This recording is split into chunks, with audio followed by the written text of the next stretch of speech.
नैन पैदाइश से ही बच्चों के साथ बिलावल रवायती वालिदैन हैं। जुबैदा एक हामला खातून है। उनके शोहर और घर वाले उनकी सेहत का पूरी तरह से ख्याल रख रहे हैं। उनके घर में रेगुलर लेडी हेल्थ। हमारे ग्रुप का नाम है angel of breastfeeding. Doctor Junaira से वो जो हमारी कहानी है सोने की बूंद उसके बारे में आपको बताएं। Thank you. आमना के यहाँ शादी के 2 साल बाद पहली बच्ची की पैदाइश में ये सवाल बनने लगा कि बच्ची को क्या दिया जाए।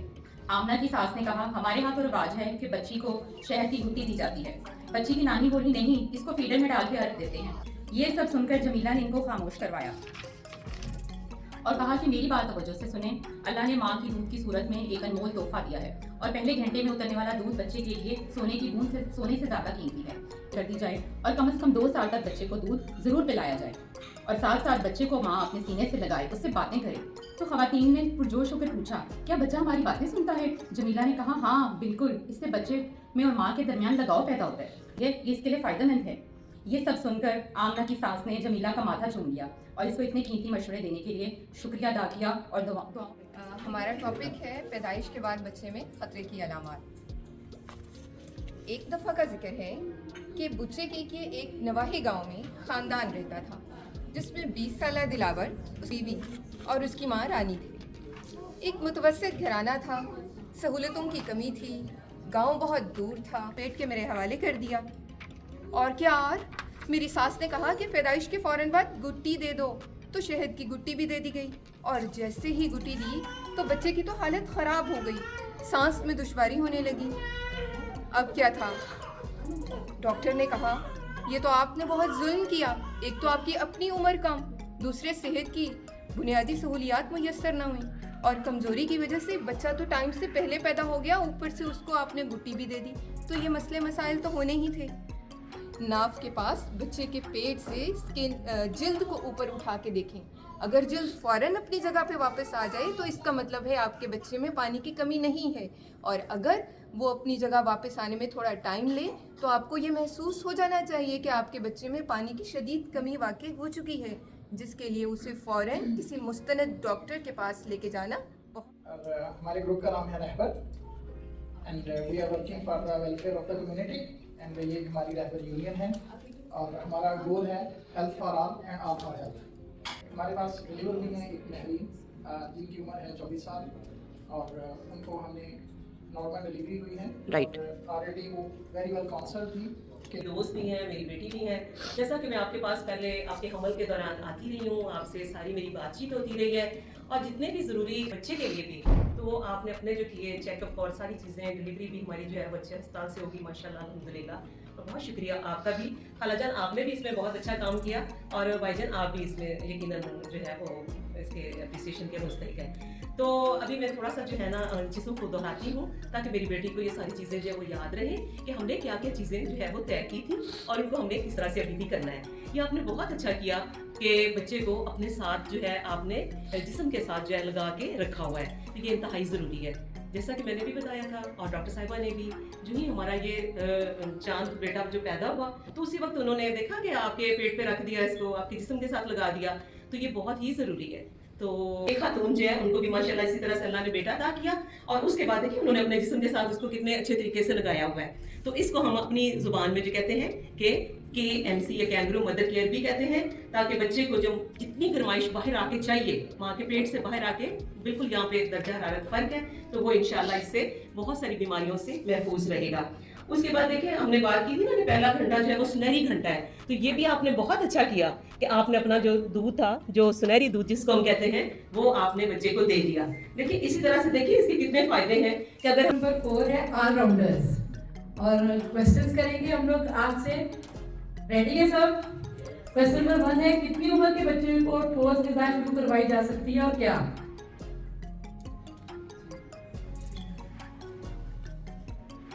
मैडम 6 माह की उम्र तक सिर्फ और सिर्फ माँ का दूध देंगे। 6 माह के बाद जो है उसको नरम जो है ग़िज़ा उसका इस्तेमाल शुरू करवाएंगे माँ के दूध के साथ। उसमें जो है वो हम उसको केला दे सकते हैं, आलू दे सकते हैं, खिचड़ी दे सकते हैं, दलिया दे सकते हैं और साबुदाना।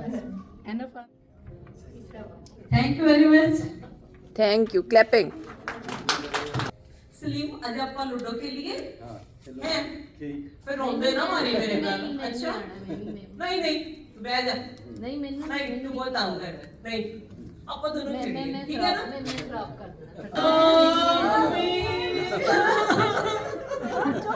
ਅੰਮੀ ਮੈਨੂੰ ਹੀ ਮਾਰਦੀ ਹੈ ਕਿ ਮੇਰੇ ਨਾਲ ਉਹ ਰੋਂਦੇ ਮਾਰਦੇ ਤੂੰ ਮੈਨੂੰ ਅੰਮੀ ਵੇਖ ਲੈ ਬਹੁ ਕਿਉਂ ਮਾਰੀਆਂ ਨਿਆਣਿਆਂ ਨੂੰ ਬਹੁ ਤੇਰੇ ਨਿਆਣਿਆਂ ਨੂੰ ਮਾਰਿਆ ਨਾ ਕਰ ਦੇਖ ਅਸੀਂ ਆਪਣੇ ਨਿਆਣੇ ਪਾਲੇ ਤੇ ਅਸੀਂ ਪਿਆਰ ਮੁਹੱਬਤ ਨਾਲ ਪਾਲੇ ਅਸੀਂ ਸਾਖਸਾਂ ਤੇ ਨਿਆਣੇ ਪਾਲੇ ਦੱਬਾ ਵੀ ਤਾਂ ਜੀ ਮੈਨੂੰ ਹੀ ਗੁੱਸਾ ਹੁੰਦਾ ਹੈ ਕਹਿੰਦਾ ਤੂੰ ਵੱਡੀ ਹੈ ਠੀਕ ਹੈ ਤੂੰ ਮੈਨੂੰ ਸਾਰੇ ਹੀ ਤੰਗ ਕਰਦੇ ਨੇ ਲੜਦੇ ਵੀ ਡਾਂਟਦੀ ਹੈ ਸਲੀਮ ਮੈਨੂੰ ਬਹੁਤ ਖਪਾਉਂਦਾ ਹੈ ਸਲੀਮ ਸ਼ਰਮ ਨਹੀਂ ਆਉਂਦਾ ਭੈਣਾਂ ਨੂੰ ਤਾਂ ਤੰਗ ਨਹੀਂ ਕਰੀਦਾ ਹੁੰਦਾ ਜਿਹੜਾ ਹੁੰਦਾ ਮੁਹੱਬਤ ਹੁੰਦੇ ਆ ਭਰਾ ਤੂੰ ਉਹਨਾਂ ਨਾਲ ਲੜਦਾ ਰਹਿੰਦਾ ਵਾ ਜੇ ਕੋਈ ਗੱਲ ਹੁੰਦੀ ਤਾਂ ਤੂੰ ਦੱਸ ਇਹਨਾਂ ਨੇ ਬਹੁਤ ਚੰਗੀ ਹੈ ਦਾਦੀ ਬਹੁਤ ਚੰਗੀ ਹੈ ਤੇ ਤੁਸੀਂ ਆ ਸਾਰਿਆਂ ਨੂੰ ਕੁਝ ਕਰਨ ਲੱਗ ਪਏ ਹੋ ਇਹ ਤਾਂ ਸਾਰਾ ਦਿਨ ਨਹੀਂ ਮੈਨੂੰ ਟਿਕਣ ਦਿੰਦੇ ਲੜ ਲੜ ਕੇ ਇਹਨਾਂ ਨੇ ਬੁਰਾ ਹਾਲ ਕੀਤਾ अबू अम्मी डांटती हैं हम कुछ नहीं करते ਭੱਲੀਏ ਲੋਕੇ ਗੱਲ ਸੁਣ ਬੱਚੇ ਨਾ ਖਰਾਬ ਹੋ ਜਾਂਦੇ ਆ ਜੇ ਤੂੰ ਘਰੋਂ ਮਾਰਦੀ ਰਹੀ ਉਹਨਾਂ ਨੇ ਬਾਹਰ ਜਾ ਕੇ ਗੈਰਾਂ ਨੂੰ ਗੱਲਾਂ ਦੱਸਣੀਆਂ ਵਾ मारने से बच्चे कभी नहीं सुधरते क्या करते हैं क्या मसला है मुझे बताएं जरा पास से गल मैंने सुन देना अपनी बात नहीं सुनती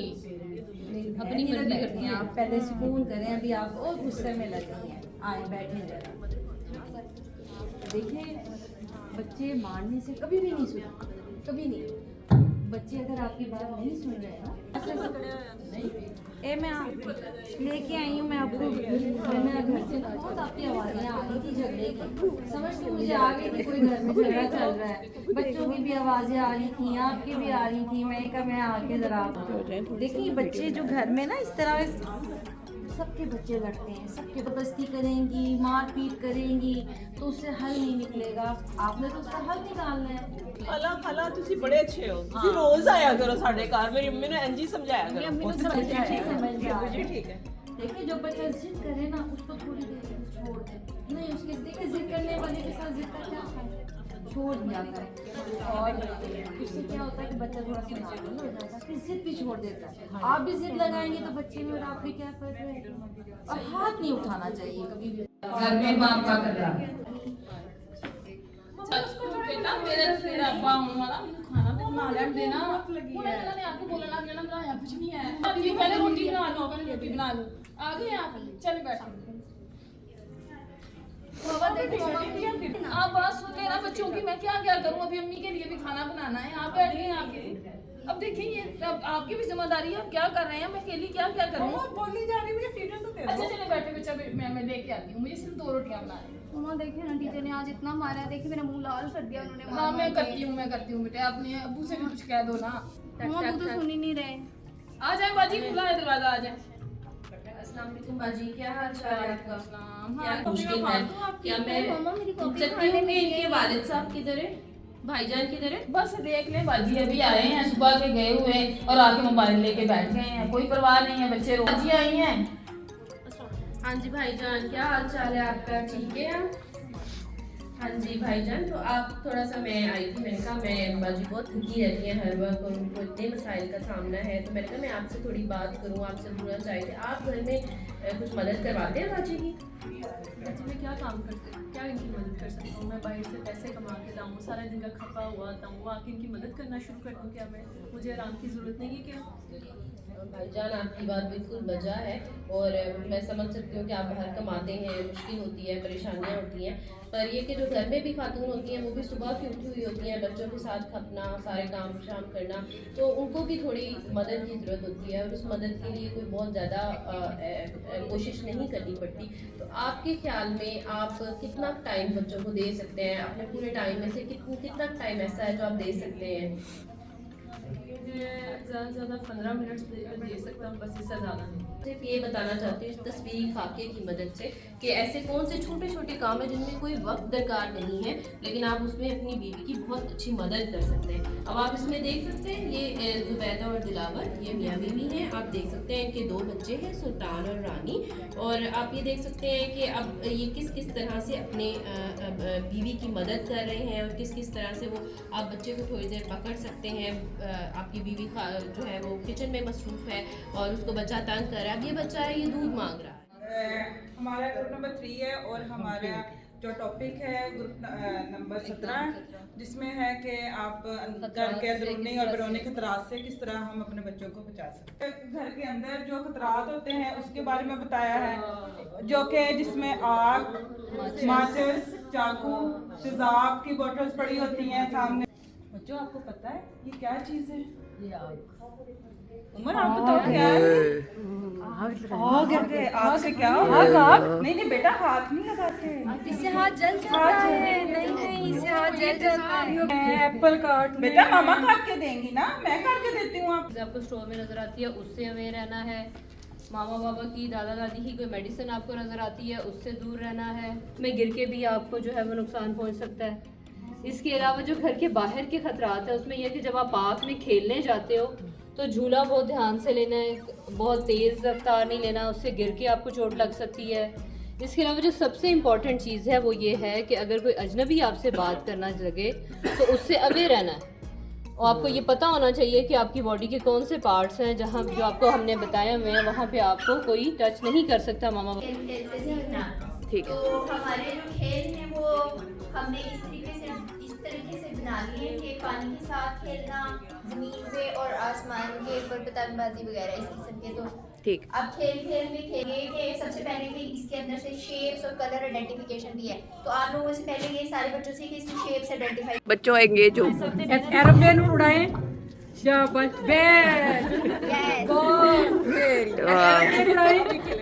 वाओ जबरदस्त। ग्रुप नंबर 1 है शाहीन ग्रुप। हमारा ये टॉपिक है जख्म और खतरात से बचाओ।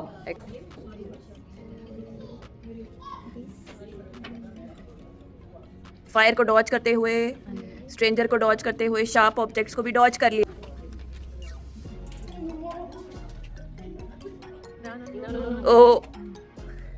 नाइफ को डॉज कर लिया। जो अरिथमेटिक स्किल्स हैं बच्चों की उसको इम्प्रूव करना है। यानी बच्चों को हमने कॉग्निटिव तौर पे, जैसे कि सबसे पहले हम जैसे एग्जाम नंबर 22 है, 22 से हम उनको एक रैबिट बनाना सिखाएंगे। जी, तो सबसे पहले बच्चों जैसे कि आपने 2 का हमारा एग्जाम है, 2 ड्रा कर लेना, ठीक है। तो 2 के बाद आपने उसके ऊपर से एक छोटा सा सर्कल बना लेना, ठीक है, और दरमियान में एक लाइन बना लेनी, ठीक है। उसके बाद मतलब सबसे पहले जैसे यहाँ बना देंगे, ठीक है, ओके। और इन्हें तो बैक मतलब बैक साइड देनी पुशअप भी बना देंगे, ठीक है। अब हम 5 आपने 2 सीख लिया है काउंटिंग में, यानी जो 22 है कैसे लिखते हैं या 2 कैसे लिखते हैं, ठीक है। अब हम लोग सीखेंगे 5 जो 5 हम पढ़ते हैं इन्हें तो बाद असी 5वें कदम के अंदर की करांगे कि जी साड़ी है मतलब जी 5 के उत्ते असी सर्कल ड्रा किया उस सर्कल के नीचे असी एक छोटी जी करव साइड बना के नीचे खिंच देवांगे, ठीक है, बना देने हैं, ठीक है। इन्हें तो बाद आप होते जी मतलब जी मेन इतने थोड़ा जिहा कि उन्हें परां के अंदर थोड़ा जिहा इतने रंग भर दिता, ठीक है। तो ऐसे 5 तो सीख लिया, ठीक है। हम तुसी भी इधर ड्रा करें कि तो 5 भी याद रहेगा थोड़ा बनाना। अच्छा, कोई बच्चा बनाए भैया आके, जो स्टेप्स बताए हैं सर ने, कोई ट्राई करे, इसके पीछे ट्राई करते हैं। और भी है हमारे पास। अच्छा, एक ही है 5 पे हमने सबसे ऊपर पहले यूं सर्कल बनाया, उसके अंदर आंख बनाई, फिर चोंच बनाई, ठीक है। फिर ये वाला यूं लंबा कर दिया, फिर उसके बाद फिर इसको यहाँ से यूं करके यहाँ लगा के यूं सीधा कर दिया, यहाँ पे उसके पैर बना दिए और इसके पैर को थोड़ा सा यूं करके तो इसके अंदर डिजाइन बना। जबरदस्त। एक और भी होता था, एक होता था हम गए पहाड़ों पे, ऊपर से आ गई बारिश, अब्बा जी ने दी छतरी, फिर अब्बा जी ने पूछा 3 और 3 कितने होते हैं, हमने कहा 6 और ये बन गए हम।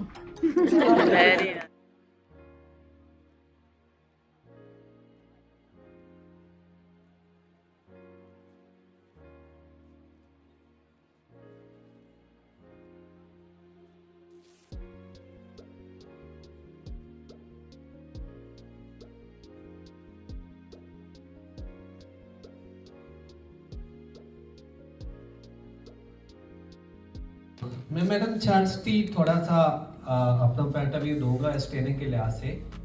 सबसे पहले तो ये आई मस्ट अप्रिशिएट कि ये जो आइडिया है अर्ली चाइल्डहुड के ऊपर काम करने का, तो इसको अप्रिशिएट करेंगे क्योंकि ये बहुत ही इम्पोर्टेंट आइडिया है, क्योंकि आगे लिंक करें। टूल ऐसा डेवलप किया जाए प्रोविंशियल लेवल पर भी और डिस्ट्रिक्ट लेवल पर भी, जो कि इसके ऊपर जो है प्रॉपरली फैमिली केयर प्रैक्टिसेस के ऊपर काम करे और हमारे पास मास्टर ट्रेनर्स जो हैं वो अवेलेबल हों at provincial level and district level को भी ताकि इनको भी बाद में हम कैस्केड कर सकें पूरा लोअर लेवल।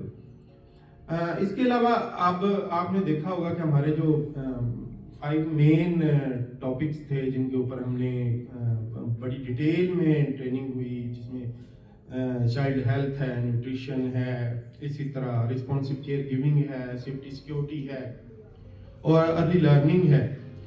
इसके ऊपर मैं बहुत ही शुक्रगुजार हूँ हमारे जो टेक्निकल जो एक्सपर्ट फैसिलिटेटर थे, उन्होंने बड़ी डिटेल्स में आपको साथ इवन प्रेजेंटेशंस भी आपके साथ उन्होंने शेयर की, अपना एक्सपीरियंस नॉलेज आपके साथ शेयर किया। और जो एक बड़ा प्रैक्टिकल चीज़ होती है जब रोल प्ले करवाया जाता है, और रोल प्ले भी आप लोगों ने पार्टिसिपेट। मैं मैसेज टेक अवे देना चाहता हूँ, जिसमें एक तो यही है कि ये हमारे जो 22 KFCEP हैं, ये बहुत ही क्रिटिकल है और बहुत ही इम्पोर्टेंट है, हमने इनको याद रखना है, ठीक है। सेकंड मोस्ट इम्पोर्टेंट ये है कि बहुत छोटे छोटे स्मॉल एक्शंस होते हैं जो कि बहुत बड़ी एक चेंज लाते हैं, बहुत बड़ा एक डिफरेंस क्रिएट कर देते हैं। तो वो स्टेप्स आपको बताए गए हैं, उनको हमने याद रखना है। इसके अलावा ये है कि हम तमाम लोग, we all are change makers, हम सब ने मिलकर ये एक चेंज लानी है, ठीक है, और इसको हमने बेहतर करना है। तो इसी के साथ ही मैं specially thanks to all facilitator, हमारे जो गेस्ट जानुद्दीन साहब आए इस्लामाबाद से, आपका बहुत शुक्रिया, आप इतना ट्रैवल करके आए और 2 दिन आपने टाइम दिया। इसी तरह स्पेशल शुक्रिया है आसमा का, जिन्होंने इतने अच्छे से एक्टिवली जो है पार्टिसिपेट किया और उसको ऑर्गेनाइज किया। इसी तरह असीम साहब का मैं भी शुक्रगुजार हूँ, जो हमारे ऑर्गेनाइजर हैं इसका।